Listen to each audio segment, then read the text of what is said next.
বন্ধুদের সঙ্গে যদি পুরো দিনটা একটু ভালোভাবে কাটাতে চাও তাহলে এই পার্কে কিন্তু আসতেই হবে। তো গাইস, আমাদের টিউশন ব্যাচের দাদা আমাদেরকে ও বাকি স্টুডেন্টদেরকে নিয়ে একটা গ্রুপ ট্যুরের ব্যবস্থা করেছিল। তাই আর কি সকাল সকাল উঠে রেডি হয়ে চলে আসে আমাদের গন্তব্যে। সব জায়গার মতো এইখানেও লেট করে আসার পর এই ভদ্রলোকের কাছ থেকে সকাল সকাল আমাদেরকে মধুর বচন শুনতে হয়।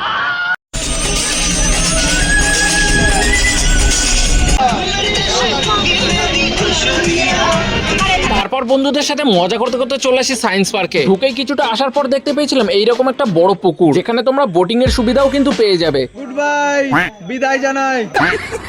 আর এই পার্কের সবচেয়ে আকর্ষণীয় জিনিসটা হলো এখানে থাকা এই রোপটা। তারপর ঘোরাঘুরি কমপ্লিট হয়ে গেলে চলে আসি দুপুরের পেট পুজোটা করতে। আর বসতে না বসতেই চলে আসে আমাদের বিরিয়ানি। ফাইনালি খাওয়া দাওয়ার পর্বটা শেষ হয়। ওভারঅল পার্কের অ্যাম্বিয়েন্সটা কিন্তু খুবই ভালো। আর এদিকে আমাদের ঘোরাঘুরিও প্রায় কমপ্লিট। আর হ্যাঁ, পিকনিক কিংবা বন্ধুদের সাথে এরকম গ্রুপ ট্যুরই হোক না কেন, যদি সেখানে নাচ না হয় তাহলে ব্যাপারটা কিন্তু জমেই না বলতে গেলে। তাই সব কটা বাসের মধ্যেই শুরু হয়ে যায়।